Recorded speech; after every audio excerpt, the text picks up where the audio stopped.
Hello, welcome to Duncan Egg Bricks and to a video I've been looking forward to making for a long time. I say a long time, since the set was first announced.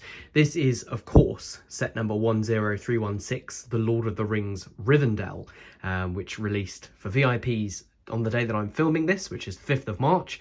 I went to the Lego store in Stratford in London to go and get this specifically. Had an absolute nightmare getting there. All the roads seemed to be closed, but made it there eventually. And yeah, was able to pick this up, which was absolutely fantastic. And as you can see, I am all ready to start watching the extended edition of The Fellowship of the Ring. And I have the set here.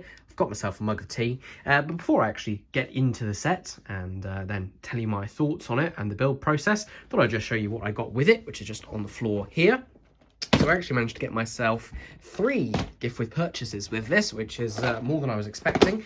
The one that I definitely knew I was going to get was this one, 40630, sorry, the Gollum and Frodo brickheads, which is probably not a set I would have got separately, but I'm happy to have it, and that'll definitely be built and go alongside that. The other one, which I kind of knew was coming out, was this one, Houses of the World #1, which, as it says, limited edition, limited edition.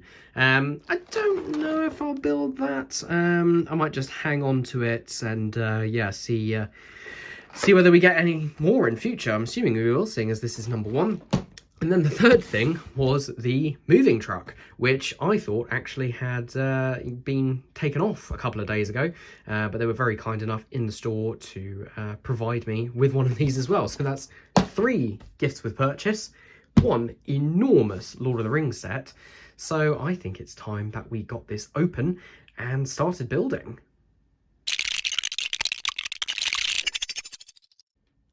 So I'm going to try and do this all one-handed. Just got myself a knife so I can cleanly open these tape seals. Not that I'll be keeping the box. Let's try and do this. Oh, they're tough. There's 1. There's 2. There's 3. No going back now. So let's open this up. Oh, there's some nice artwork on the inside. These are stickers that feature inside. You've got, it's probably Celebrimbor? Yes. Celebrimbor and Sauron in his form as Anatar, the bringer of gifts, forging the rings. And then you've also got, it's probably Elendil and the Shards of Narsil, possibly Isildur. I don't think it's meant to be Elendil, and Sauron there, which is great. I think there is some art on the other flap as well. We'll look at that eventually. So, open this up possibly the right way. Yeah, that is actually full of bricks. I've seen some unboxings where you do get a kind of half-empty box. It feels like a crisp packet or a chip packet. But this is really full. I know that these go up to bag 49, and it's all random. It's all mixed in. So I think the only thing I can do really is to dump these all out on the table and then have a good sort through them.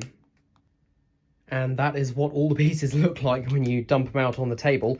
Like with a lot of these big sets, there is this inner white box, which I think they just include to make sure that some of the parts don't get squished down at the bottom. It's a little bit annoying that they don't put, say, the later bags in there and the earlier ones on the top, but it's not a big deal. I'm going to sort through these all, arrange them, and put the majority of them back in the main box, so that's all right.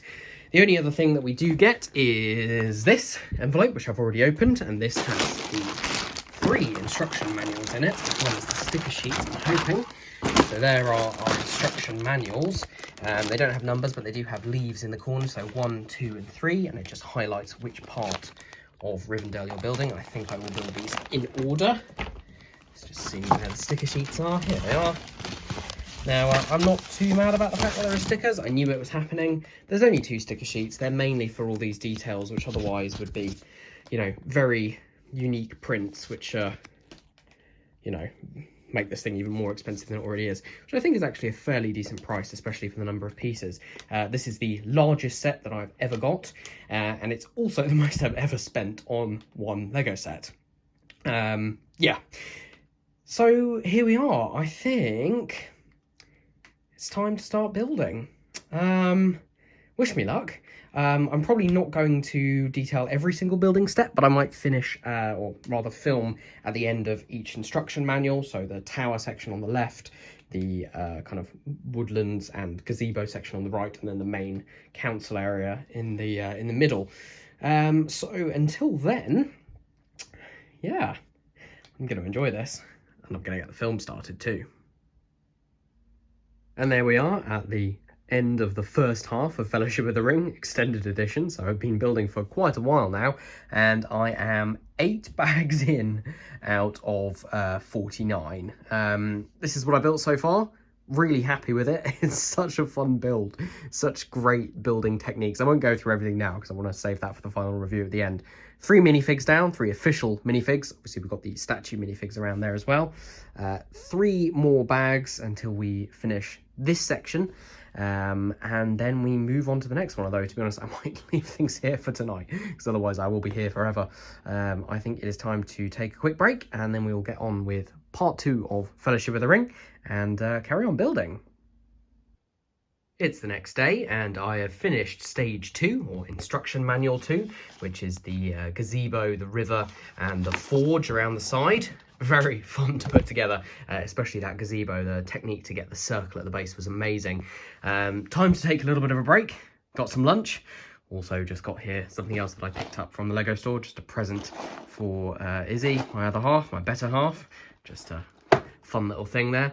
Yeah, so we've got one side, we've got the other side, and now it's time to progress onto the middle part, part 3, which is the largest part. So far this is bags 1 to 22 out of 49, so there's more than half to go. A lot to look forward to. This is going to be a lot of fun. I am, or rather I finished part 1 of the 2 towers, so I'm about halfway through, or slightly less than halfway through, the Lord of the Rings extended trilogy, which is seeming to be mapping about perfectly with the build here. So I'm intrigued to see if I'll be able to get this all finished before the end of Return of the King. So it's time to skip ahead to there. And there we go, it's finished. Wow, that was really, really fun. I had a really good time building that. It didn't take quite the length of the extended Lord of the Rings trilogy to build it, but if I'd building just a little bit slower, it probably would have done. So I think in order to give it a proper review, we're going to have to get it up onto my building desk where it should just about fit, and I will go through all of the amazing details. We're at the building desk now, and I've actually had to use the wide-angle lens on my phone to get everything in here, so sorry if things look a little bit skewed or strange. Still haven't quite got the top of that tower in just there. But there we go, that is everything. It does fit on the desk, and in fact I've tried it on my shelves, which are the larger Billy bookcases, and it also just fits on there with a tiny, tiny gap on either side, so that's pretty perfect. So yeah, don't take the dimensions on Lego's website as written. So before we take a look at the details of the build, I think we will go through as quick as I can the minifigs of the set, of which there are 15 here, plus a few extra as statues over there. I do have some of them that I have the old versions of, only a few, and I will be doing a comparison with those. If you want to see full comparisons, then several people have done them, including Brickset. So we'll start off with those that I have got the old ones of, and then we will rattle through the rest of them as quickly as possible. The first minifig you get in the set is Frodo, and this is the new one on the left just here, and here is the old one from about 10 years ago. You can see there are a lot of similarities, which makes sense. They're representing the same character. It's just the style of the prints has changed ever so slightly. The new ones are a little bit cleaner without quite so much detail. It's kind of it's a subjective case, really. You can either love the new ones or not. I think where there is a massive improvement is the legs. We've obviously got the dual moulded legs now in dark brown and the light flesh colour, and that represents the bare feet of the Hobbit, something that was very much lacking on the old version. Frodo on the right here doesn't have a cape, but there were versions which did have short capes, the same as the one on the left, in a nice dark green there. They're obviously both carrying the ring. That is the same part, which has been in production ever since. It's been used in a whole bunch of sets now, but it's now back to being the one ring. And they both also have Sting, although this is a new mould. It's very similar. The detailing has just been changed ever so slightly. If I take it out of Frodo's hand and try not to knock the camera, you might be able to see there's a little bit more detail on the hilt, whereas it's actually plain on the previous one. I won't bother taking it off. Both of these do have alternate faces. There were some variety of different ones that you got with the old Frodo. That's obviously a grimace. Why am I saying that so weird? And then on the left, you've got the one after he's been stabbed by the Witch King on Weathertop. And then we also do have a back print, again, very, very similar to the original one. So yeah, with a lot of these figures, some people are really going to prefer the originals, which were very, very good for their time, but a lot of people are also going to really like the new ones, and they are a lot easier to come by. On to the next one. Here's Aragorn. This is a slightly different comparison in that they are actually wearing different outfits, so any differences in the printing there are deliberate. The one on the left here is again from the new set, and he is dressed as he was in the Council of Elrond scene and around Rivendell in more casual, I say more casual, a more kind of everyday outfit, and then on the right he's in his kind of battle-hardened ranger gear. The swords are also different. This is the kind of standard castle sword, which I think is still in production, and this one here is a special mold that comes as part of the weapons pack with this set, which includes Sting and a number of other pieces. Facial printing is very similar. We've still got that kind of stubble. It's just, again, that style has been ever so slightly simplified to tie in with the style of a lot of other Lego minifigures. If we just spin this round to the back without getting them stuck, you can see there's very simple back printing. Uses the same hairpiece, and again, even the back printing for the heads is very similar as well, with both of them having a kind of gritted teeth or angry expression. Legolas is up next, and this is one where I think there may have actually been some steps backwards. The new one is on the left there with the newer dual moulded hair ear piece, and the right one has a similar looking piece, but those ears are actually painted on, so it's just an ever so slightly different method, just using more updated ones. You can see the actual hair pieces are very similar around the back, but the new one does have this hair that extends in front of the torso. Now, unfortunately, the new one does suffer because it uses an existing face print, which I think is a massive shame. It's the originally Han Solo hair face print, which I really think doesn't suit the character at all.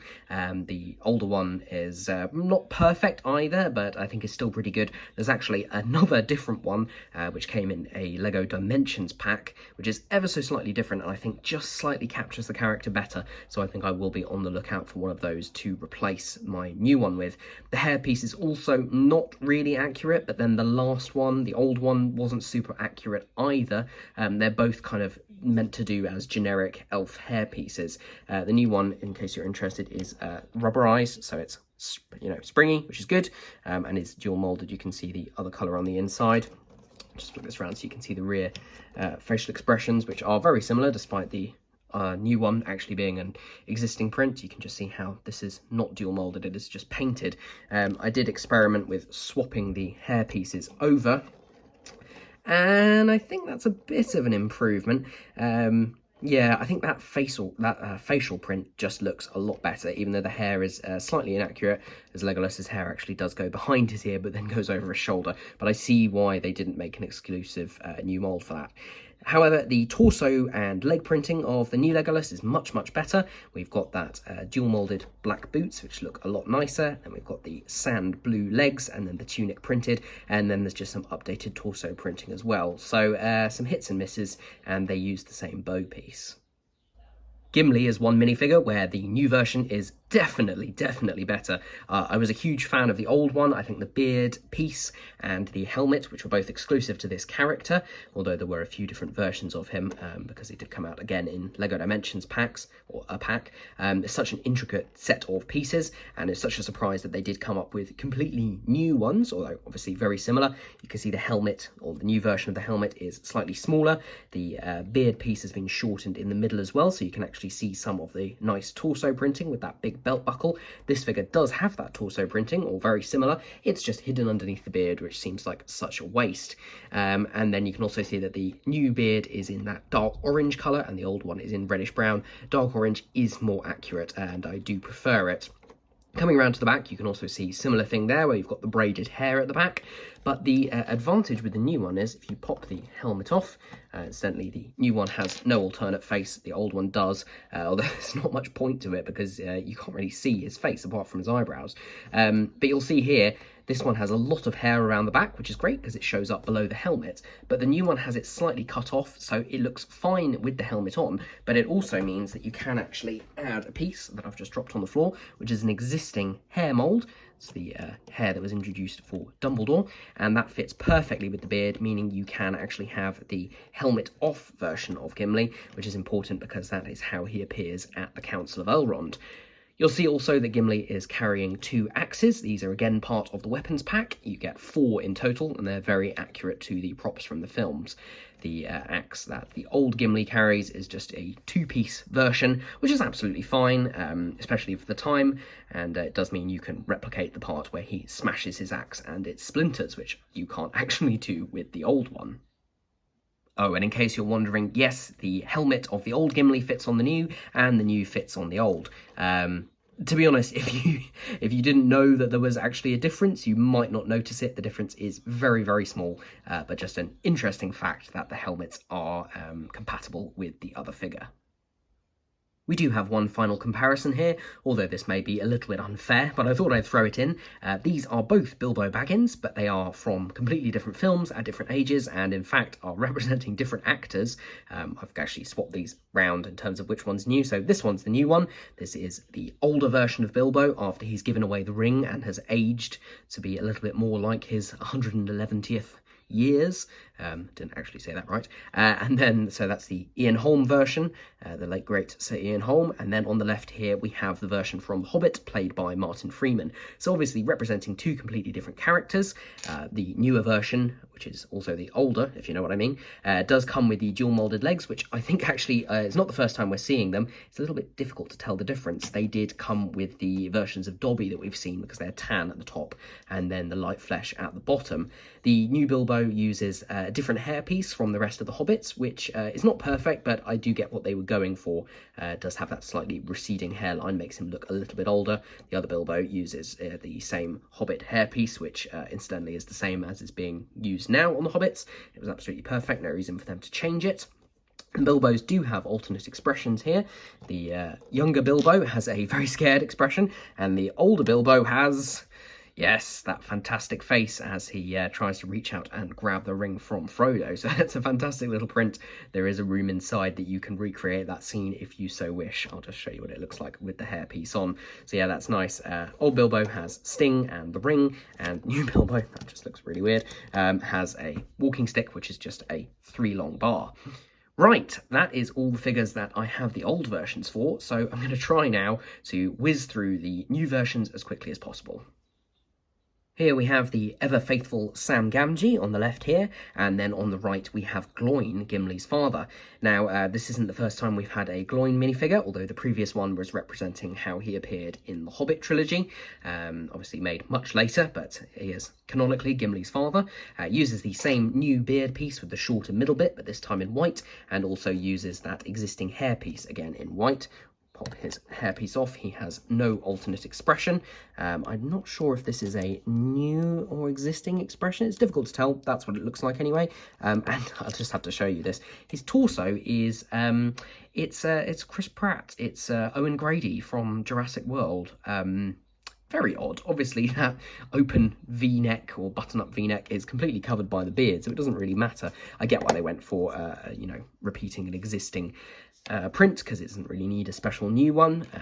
Covered up, and he just looks like he's wearing grey. Oh, incidentally, the other thing that I didn't mention about the new Gimli, and obviously both dwarves in this, is they are now using the mid-posable legs rather than the short legs. Those mid legs didn't exist at the time of the previous Lord of the Rings and Hobbit sets, so this means that dwarves, as they should be, are ever so slightly taller, just a plate taller than hobbits, and then a plate shorter than men and elves. So that makes complete sense and is a really nice use of that part. Sam on the left here is fairly similar from what I've seen to his previous minifigure, except for the fact that they've actually swapped his and Merry's hair. So Sam now has dark orange and Merry now has medium nougat. Not sure really which way is more accurate. It looks different at different points during the films. I've got no real problem with this. Sam reuses an existing face print, which is actually Percy Weasley's, and that's his alternate expression on the back, which I think looks really nice. Comes with a short blue cape, sand blue, the dual molded legs, and that's what the printing looks like on the back. And the accessory that is given to him as you build him up is the frying pan. Of course, had to do Merry and Pippin together.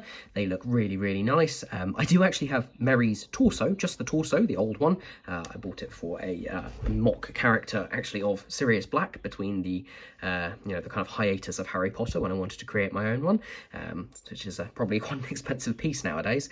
But anyway, Merry and Pippin look really nice. Again, the printing is simplified slightly from their older variation, although I think it looks really nice.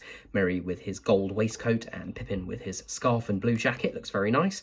Merry's accessory is a carrot and a carrot top, which is a kind of throwback to the bit after they've just escaped the Ringwraith. I was trying to say Ringwraith and Nazgul at the same time, but they've escaped it, and he says he thinks he broke something, and it turns out to be a carrot. And then Pippin's accessory is some lembas bread, which is just a dark green leaf piece and a 1x1 tan tile. They both use existing head prints, but I think they look pretty good. They're very kind of laughy, jokey. It might be a friend George Weasley on the left, I'm not entirely sure. And then around the back, they look like that, a little worried and then a little smirk. It's obviously for later in the film after he's pushed that skeleton down the well in the Mines of Moria. Yeah, they look pretty good. And then we'll flip the capes up. Just the details of the back of their jacket, although I do like the fact that Pippin does have the detail of the back of his scarf there. Gandalf and Boromir here, two very recognisable characters, of course. The Gandalf is using for the first time the newer skirt piece, or dress piece, however you want to say, rather than unprinted legs, which was pretty much the only option he came with last time. He's still using that 6-long bar for his staff, which is a bit of a shame because I think there are better ways to do it. Boromir on the right here has got a fantastic new printed shield, just using a newer piece than was available last time, and his Gondorian sword, whatever you want to call it, is from the weapons pack with a very wide blade. You do get 2 of those in the set. Gandalf also comes with a couple of extra things. The first of those is a hairpiece, which is the same as Gimli and Gloin. I do find it quite funny that originally this was created for Dumbledore and is now being used for Gandalf, and that beard was originally created for Gandalf and is now being used for Dumbledore. So, you know, all old wizards look the same. So you can just swap that out for his hat. Unfortunately, no new hat piece complete with hair, which would have been really nice to see. Also, I've seen some people point out that actually, if you look properly, Gandalf's hat in the films is really more of a sand blue colour, although I don't know if Lego's sand blue would actually be any more accurate. It's very, very subtle difference, and I believe it's actually described as blue in the books. But anyway, the grey one looks good.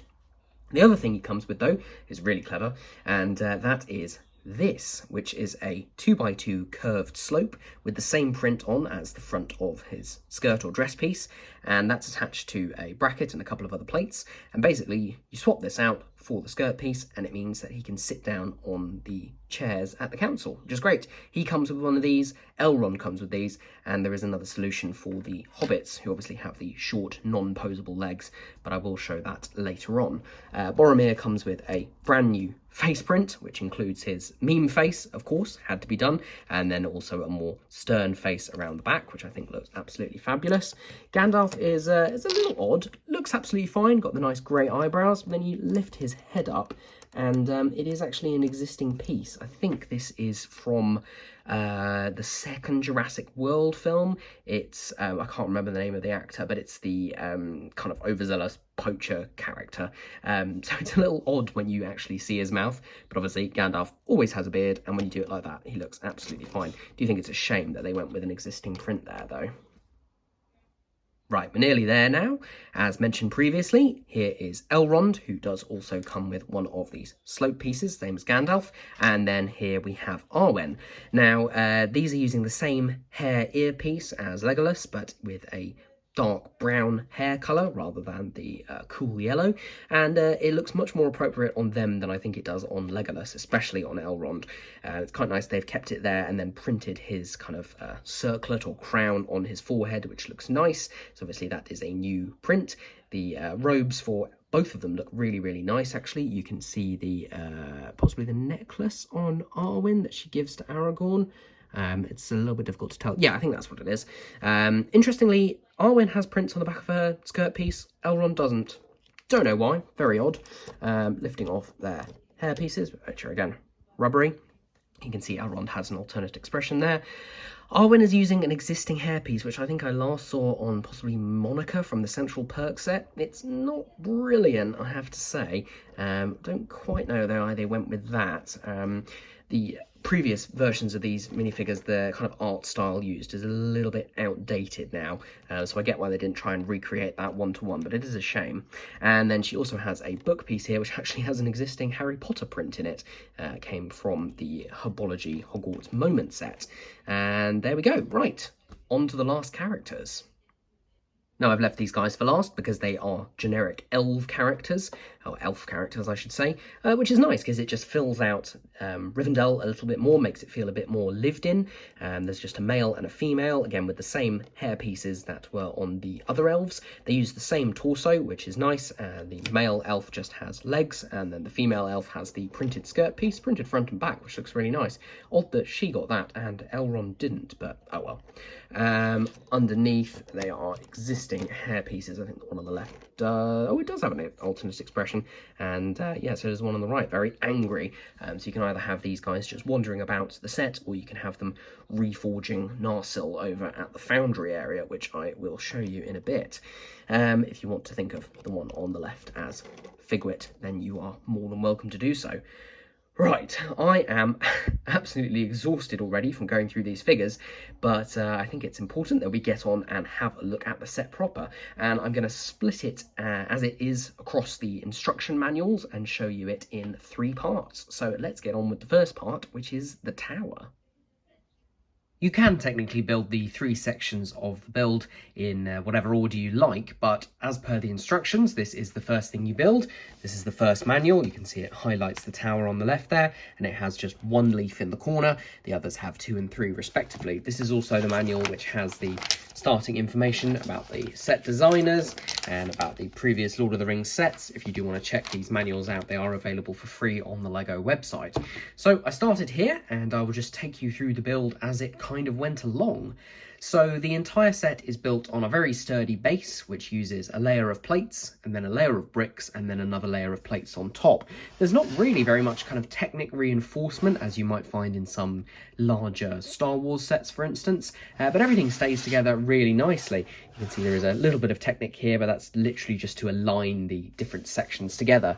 And yeah, it makes for a very sturdy base. Even the largest section feels pretty sturdy if you want to pick it up, although of course you don't want to then pick up the entire set in one go. It really isn't designed for that. So I'll just show you how the build went together. You obviously start with the base, and you start seeing some of these fantastic new pieces, which I will just lift up and show you here. This is the Fern piece, which at the time that this set came out, it was exclusive to this set.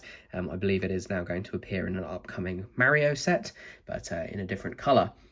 First detail to show you here is a little hidey hole. Where this is placed is right next to the actual council ring, and this is supposed to be where Sam can hide and eavesdrop on the council. Not sure it's 100% accurate, but it's a nice little play feature. It's just on a Technic brick with a Technic pin, so that just swivels a little bit out the way, which is nice. And then of course the major feature of this is this tower design, which is an octagonal design, which is reflexive of how it looks in the film, and it's quite a cool structure. It's all kind of anchored inside and pivoted, and then the gaps are filled with some of these tent cheese wedges, if you want to call them that, and then there are actually some mudguard details down here. And this, if I just tilt down a bit, is where you find the additional minifigs that LEGO doesn't really consider minifigs. They are these statue builds. We'll just pull one of them out just so you can see. They all use the same torso design, and that includes the 6th one, which is the statue that's holding Narsil. So you can just see it's a fairly simple design, but it's quite nice, similar in a way to the Weeping Angel design that came out a few years ago. And then each one has a double-sided face, so there's a kind of stern expression and then a slightly happier expression on the back. So you can just vary them up pretty much however you like. It does show them alternating in the instruction booklet, but it doesn't matter too much. They also have 2 different types of hair, which is this type here, which is the Dumbledore/Gandalf hair. And then the other ones use what I think people like to call the Elizabeth Swann hair, which I would argue is actually more accurate for Gandalf, but it doesn't fit with the beard piece. The statue here and the one on the opposite side use the skirt piece, and they're just on studs normally, but the ones here all use leg pieces, and the reason they use those, I'm going to pop this off and hope I can get it back on again, is because they're actually anchored using the studs on the backs of the legs, because, well, these two are at an angle, and then this one doesn't sit directly on the studs. So, yeah, they just stand there, and they are very secure. They're not going to fall off or anything like that. You just have to make sure that everything is lined up nicely. These arch details are great. The build here is really fun, really goes together nicely. This detail around the top actually does use some Technic pieces again, having said that there's not much Technic in the set, and actually just uses that to create these 45-degree angled pieces here. Yeah, it looks really nice. And if we come to this side, this is the side that doesn't face the rest of the building, so it's got a little bit more detail, including some entry steps here, and then these brilliant arch designs which use this old kind of tree limb, or I believe it's been used as a kind of dinosaur tail element as well, but in white, and they are actually anchored down at the base here using Technic bricks. These are the 1x1 Technic bricks with an axle hole, and they're in sand green, so they're anchored there, and then they are joined at the top using 1x1 round tiles with the bar on top into some modified bricks, and they just work absolutely perfectly. You do have to kind of wiggle to adjust them to make sure they actually end up in the right place, but when you do, they look really, really good. There's some banisters here which you'll see up on this floor, and they are all over the build, and they look really nice as well, though you've got to be careful because they obviously do break off relatively easily just using those telescope pieces. Then as we come up, or rather come round first here, get a nice bookcase build, which can come out. I won't take it out at the moment just because it's a bit tricky to get back in. Just uses a variety of slopes and bricks on different axes to make that look all good. And then we've got some candles there, which actually use the too long bar rather than the dedicated candle element. They are ever so slightly shorter, and they're just held in place there using inverted jumpers. And then we have one of two of these kind of chaise longue seat bench type things, which again is a really cool build. Just using some brackets at the end and a bunch of gold bars, and then it uses a clear 1x1 round brick or cylinder to just hold that in place there. So this is kind of Elrond's study, and it's a nice little representation of a much bigger part, which the rest of the set does show a bit more of. Coming around here, we get an image which I did point out, which is also on the exterior of the box, which is Isildur as he's just about to chop the ring off Sauron's finger. So fingers crossed we get a Sauron minifig at some point. Nice detailing around this. This is a sticker, which is a shame, but it wasn't too difficult to apply. Just get it in the right position. It's nicely framed using these teal pieces here. And then there's just a few more details up at the top. There's also one of these kind of statues or gargoyles, and there is a matching one at the opposite end of the building, which is in the major middle section. The top of the tower also features some really nice details. I'm just going to pick the camera up here. It is quite repetitive because it's got this four-sided design, so you've got to build these kind of interlaced slope designs 4 times. Same with the roof, but it is worth it for the effect that you get. And you know, the same goes for things like the roof, which we're going to see a lot more of in the middle section. The tiles, really not a problem to put on. Really not. I mean, putting them on is, you know, a bit of a faff, but actually arranging them and aligning them is super easy. I'm sure you've seen the technique elsewhere, where you just use the edge of a plate, and it shows you that in the instructions. So you put them roughly in place and then run the plate through in both directions, and it lines them all up. And then there's a series of these road sign type pieces in sand green at the top, which just holds everything together. Coming back down again for the final room in here, I'm just going to try and make sure we get some light in. Oh yeah, this is a feature. This is designed to come off. It's just held on by a couple of studs in there. That's really convenient to get off. So that means we can see down into Bilbo/Frodo's room. And the first thing we see here is a study. And this is where Bilbo is writing his book. And that says there and back again. That is a sticker. And then if I flip this round, or drop it, take it out, it also has the cover, although as other reviewers have pointed out, it is unfortunately not red, which is a shame for the Red Book of Westmarch.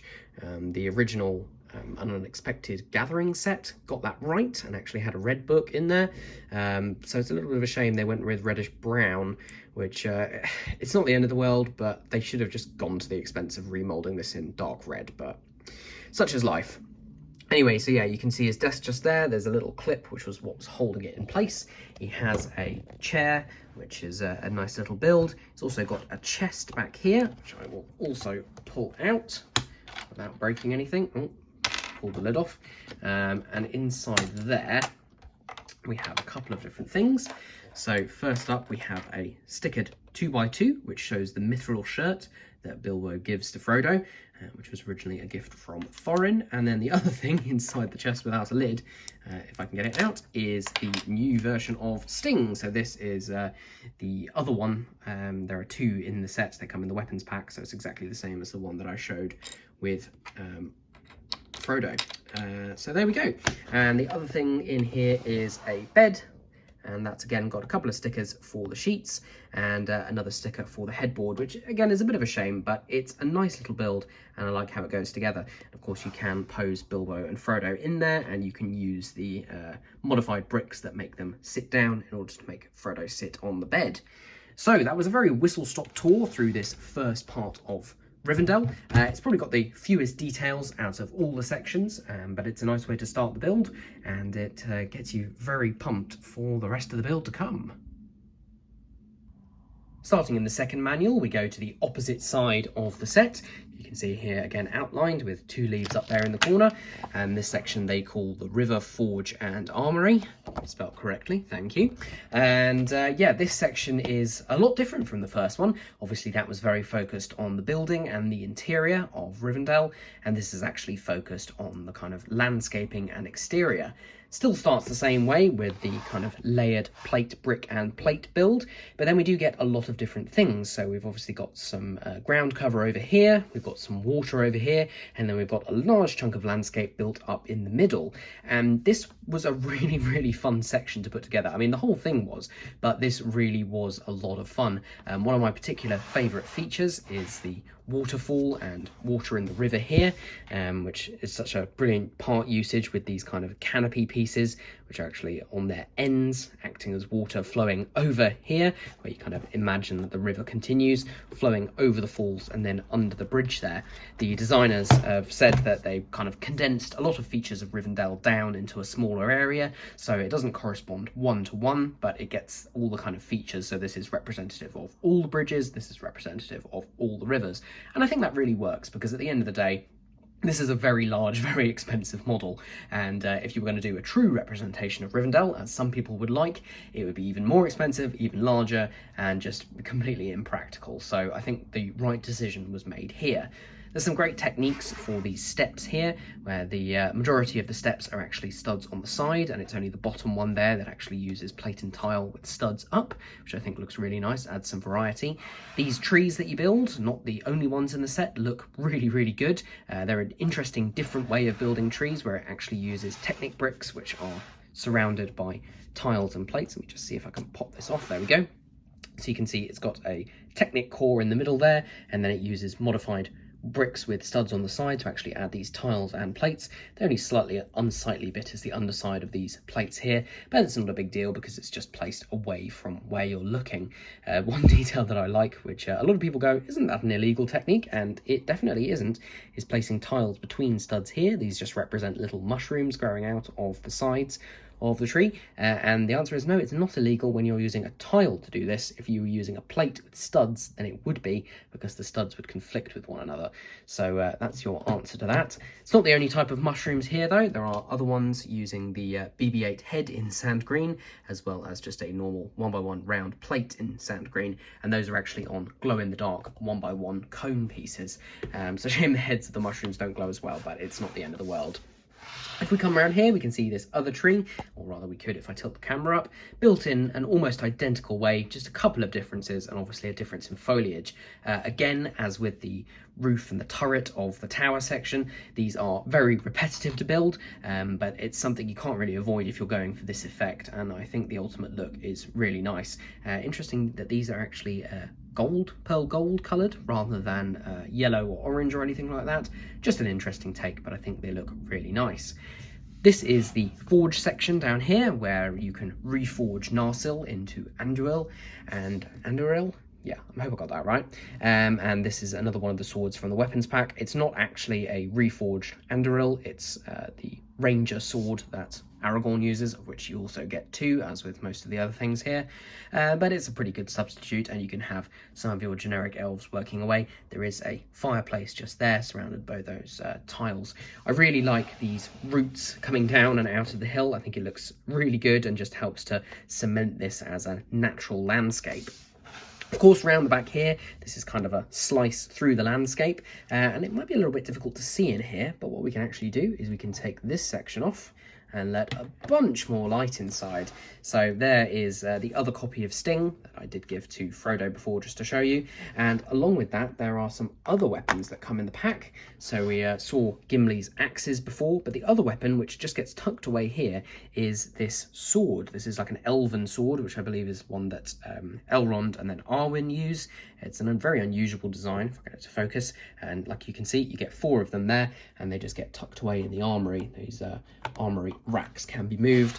The other rack just has a spare bow. The other broken Narsil, which doesn't really make sense to be in there because it's supposed to be one, the one sword. But obviously it's nice to keep the spare one in there, and there's a spare of Boromir's sword as well. There is also a is it called a whetstone? Basically the thing you use to sharpen sword blades at the back there. Oh no, that's a whetstone. That's just a grinding wheel? I don't really know what to call it, to be honest. There we go. And there's also, of course, because there has to be a little frog hiding behind the waterfall there. The other thing to take a look at is obviously this, which is a crazy build. If I show you underneath, that Technic frame is absolutely mad. Don't know how anybody came up with that, but it also supports these sections on the side, and it provides the anchor points for all of these pillars here, which are made using candle pieces. There's a lot of candle pieces used, although as the instructions point out, not very many of them as actual candles. But this makes an almost completely round base with some sections that stick out, and that allows it to just nestle within there without using any stud connections, just sits there by gravity and won't move. This is where the other one of those chaise longues is, and that sits there. You can have Arwen in there if you like. The top here is, again, very fiddly, very repetitive, but the overall effect when you get it built is so worth it. If you knock it violently or anything like that, then yes, things are going to go out of alignment. But all these pieces here, you've got these vine pieces, you've got the life belt, life preservers or toilet seats, you've got skeleton arms, you've got dinosaur tails, Technic components.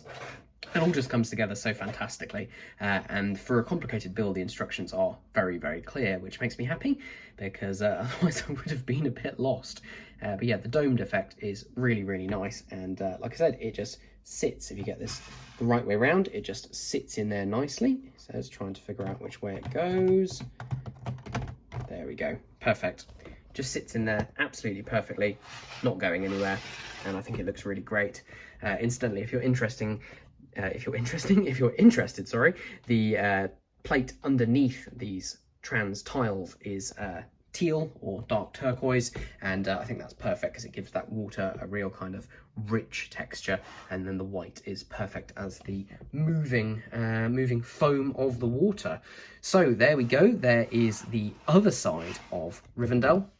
And apologies if I'm racing through these too much. I just realized this is going to be a long video, and want to make sure that you guys can stick it through to the end. So let's take a look at the final and by far the largest section of Rivendell. So the third and final part of Rivendell is what they're pleased to call the Council Ring. This is the instruction manual, and it's about twice as thick as the other instructions, or both of them added together. Obviously doesn't just include the council ring, but includes more of Elrond's study, I should say, and also a little area upstairs which has the statue with the shards of Narsil. This is such a large section. I've had to go to the ultra-wide setting on my phone just to try and get all of this in. So yeah, I will go in and we'll take a look at the details in the correct aspect ratio. I realised that aspect ratio was probably the wrong word there, but now we're back in normal view so you can actually get a look at the details. So this side is what connects with the tower section, and you can actually see another one of those designs there, which I believe again was on the box, and that is the Forging of the Rings by Celebrimbor and Sauron in his fair form. Boo. But yeah, so that connects onto there, and then this side connects onto the forest, like the forge section, I should say. And there is a little bit of an angle here, and that just gives the set a more kind of natural feeling that you wouldn't get if it was just in one long line, which is really nice. The focal part, as the name suggests, is the council ring, and this is actually removable, so I will do that now and show you exactly what you get in there. So yeah, more of this comes off than you would expect, actually, including little bits of ground around here, and of course this massive tree. This is another really solid build. If you look at the underside, this has got lots of building in all directions, and this tree is, again, a really nice build there, using some larger macaroni pieces and some more tail pieces and roots and stuff like that. Looks really good. The seating for the set gets a lot of focus in the instruction manual because of the way that it's constructed, and that is using popsicle or ice lolly pieces and sausage or hot dog pieces. And yeah, if you look too closely, it's a bit like the bonsai tree, where if you know that it's made of frogs, then you will see that it's made of frogs. But in this, I think the effect is just fine. I think it looks great. You actually build this in one long line, and it attaches on either side and in the middle, and then these others are free floating but attached fairly well. It's a bit fiddly, but the effect is worth it. There is one more chair over here for Elrond. In the middle, we use some pieces which are from Minecraft, I believe, to actually make this very interestingly shaped pedestal where the one ring gets put. So you can see these are kind of almost like half boxes. I think they do have a name, and I think they are meant to be kind of used like that. You might have to correct me. Anybody who knows Minecraft a bit more, there might be another piece that goes with them. But anyway, they work perfectly because you can put them at a 45-degree angle and then clearly drop them on the floor. And that means that you can get this effect, which is pretty close to how the prop in the film is designed. And then that all just gets secured on the base there and looks really nice. You get some of these fantastic printed tiles here, which we're going to see a lot more of inside the council, or inside Elrond's chambers rather, and they're a brilliant pattern. There are some stickers in this set, but I think the fact that you do get these nice printed elements is a really good thing. This section is one of those things where you can kind of display it independently. Obviously, it's a very expensive way of getting this section. You'd be far better off trying to bricklink it at some point when the prices come down a little bit. But it is nice because you could just have this separately on a shelf if you've not got the space to display the full set, which thankfully I do, but only just. And we'll show you what I mean afterwards. So back to the main section, and lifting up the council ring has revealed the Eye of Sauron, which is a nice little detail. It's literally just using some curved slopes and inverted curved slopes to make this fantastic detail. It just acts as a support in the middle of the council ring, but it's a nice nod to the moment where the eye flashes on screen when Gimli tries to destroy the ring, and also for the fact that the Eye of Sauron is fixed on Rivendell. So yeah, it's a really nice look. Coming this way, you get another slightly smaller bridge with some more plant detail around it, which is really nice. This section here, which is built at an angle from the main section and also at an angle from the angled part. It's some truly crazy building, another one of these brilliant circle builds using lots of studs not on top building, and again this brilliant roof technique, same as the main part of the build, with a slightly different look for the top there, but it looks really nice. Including under here, there are some unprinted white birds and an unprinted white nanofig, which, you know, lovely, unnecessary detail that didn't need to be here. One of my favourite little details, which this might sound a little bit weird, is actually this piece right here. So what this is it's basically the start of that bridge over the river, and the way that they've designed it is to get it at exactly the right height, because these bricks are on their side, is instead of being just on regular plates, it's actually on two Technic thin lift arms, so it's one lift arm thick. And this basically means that instead of being precisely a brick's height, you might be able to see the way that Technic works is slightly different from System. So this is actually slightly less than a brick's height. In fact, it's the same height as bricks on their side. It's connected with these modified tiles. So then when you put this together, there is a seamless transition from this piece to that piece. And as I was building this, I couldn't work out why they decided to do it that way. And when I saw the finished article, I thought, yes, that is some perfect building right there. So that's a really nice little detail which has kind of flown under the radar. Flipping the entire build around, like I said, it is fairly easy to manage. It's a big chunky section of Lego, but it's got that nice strong structure underneath, so I can lift it up from the back here and it really doesn't have much of an effect. There's a little bench just around here, which I think is similar to one that Bilbo sits at. A very tiny little sapling. It's the most basic tree build in the set. And then, of course, a much bigger tree here. I don't really know what it is, some kind of spruce or something like that. I could be talking absolute rubbish there. Again, another repetitive build, but a really good look when it's finished, and it's actually connected to the building in 2 places, so that makes it fairly strong, although you'll see there is a little bit of wobble, but that's just in the tolerance of the parts, so that's fine. Here's the other one of those gargoyle statue type things, so the other one is down the other end, off the other end I should say. There's also a small tower at the top, which I've just realised is not quite seated properly. This is like a smaller version of the main tower, uses similar techniques but in a lot of a simpler way, and looks really nice, kind of balances out the aesthetic of everything. Coming around the back here, we've got another couple of stickers. This one, which I believe is the Fair City of Gondolin. I believe that is right. Some people have said it's Minas Tirith. It's definitely not Minas Tirith. And then over here we have the ships which brought the elves over to Middle-earth in the first place. I believe that's right, from Numenor.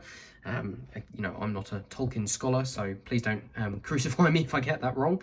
And then here, if we can just get the camera sat down properly, we have another section which can be removed if it's done carefully. It's just connected with Technic underneath. I've kind of not broken it. And this is, of course, the Shards of Narsil, or should I say the Shard of Narsil, because you do only get the hilt part. I get why they've done that. The other pieces would have been a bit too small, and you know, it's just more to get lost. And I think this gets the general idea across. The statue should also not really be holding it directly, but it's a nice simple way of getting that in there. This is, again, an identical copy, or at least it's the identical parts from the other statues in the set, which is absolutely fine because this does look different once it's got Narsil in its hands. And then if we come down to the ground floor, you can see we've got some nice column details. This just uses tiles with modified bricks, so fairly simple technique, but looks very nice. And you can also see all of these printed tiles. There are so many of them. There's a few different varieties. There's the 2x2 version there. There is also the Nexo version there. And then we also have this other 2x2 version, which has the kind of compass point corner. And those ones are also used over here on the council ring. There are some more details in here. There are some stickered maps, which again, shame it's a sticker, but it's not too bad. And then we've got some more candles, including some more elaborate ones, and there's also I think it's some sort of telescope or some sort of celestial observation thing back there, which is a direct reference to a prop from the set. There's some nice stairs leading up here with a banister. This is obviously very narrow along the back here, but you can still pose minifigs there, so it's not too bad. Just kind of expecting that the rest of the set is cut off and further behind here. So let's swing this back round to the front and get a look at the other stuff. There's one more map just down there. And the kind of final detail to point out is this elaborate, I don't know what you call it, tracery, pillars, I don't really know what you call it. Fiddly to put together, but a really good look in the end. It uses lots of candle pieces, lots of bricks in light aqua, and also these cupcake bottoms in light aqua as well, which is, you know, nice part usage if ever I saw it. So that is the main section of Rivendell. I'm going to try and put the council ring back on without breaking anything on camera. Again, this just fits in without any studs, so that just goes in there. Yeah, that's all seated pretty well, actually. So there we go. That is the entirety of Rivendell. Oh my gosh, this is probably going to be the longest video I've ever done, which would make sense because this is the largest set I've ever got. So let's put everything all back together in one place and I will sum up. And here's the entire set put back together again. Now this is on one of my IKEA Billy shelves, and the good news is it just fits. And when I say just, I really mean just, like the gap between the kind of beak of that gargoyle over there and then the gap between the leaves of the trees and the side of the cabinet over there is millimeters. I thought it would fit, although the dimensions that Lego quotes on their official description are bizarrely off. And in fact, I asked when Brickset put out their review if the dimensions were accurate, and they said no, and I'm completely pleased that that was accurate, because this just fits on this shelf perfectly. It is on the bottom shelf at the moment. I've actually just lying on the floor basically. But I'm probably going to do some rearrangement of other sets and things in an upcoming video, just to get this in a more prime location, because I think it really deserves to be shown off, because it is such an eye-catching piece. And yeah, I'm really happy to have this in my collection. I will populate it with the minifigs again. It's just a lot to put those figs out and decide where they're going to go, so I'm going to leave it for now. So is it worth it? For me, yes. Clearly, because I bought it and I took a lot of consideration before I did. It's very expensive. It just is. You know, I paid £430 for this, which is, you know, the UK RRP. I got it on release day, and you know, it's $500 in the US, and I believe it's €500 in most European countries as well, which is a lot of money. And you know, you don't just drop this on this without thinking about it. I actually sold quite a few sets in order to get this. You know, my Sanctum Sanctorum's gone, my Avengers Quinjet's gone, you know, and a few other things as well, because I really wanted it, and I was so glad I was able to go out and get it. So if you are a Lord of the Rings fan, and if you are a Lego Lord of the Rings fan, this is a huge return to form. You know, after basically 10 years of nothing, apart from a couple of Lego Dimensions things, this is such a wonderful model. But what Lego needs to do now is to do a continuing range of smaller sets, because the fact is, this is out of reach of a lot of adult collectors. I wouldn't have been able to get it without saving up a lot, and also getting rid of some other sets that I, you know, wasn't as fond of, basically. So, you know, never mind a child who's a fan of Lord of the Rings trying to save up for this. So yes, Lego, this is great, and you know, big sets like this should be an option, but they shouldn't be the only option.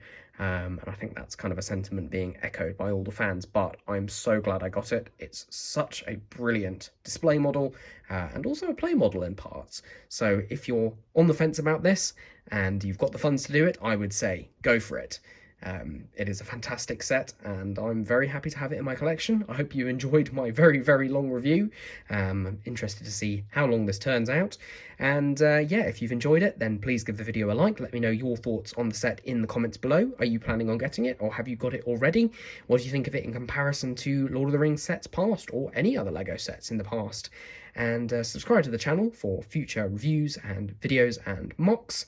And I will see you all again, hopefully, very soon.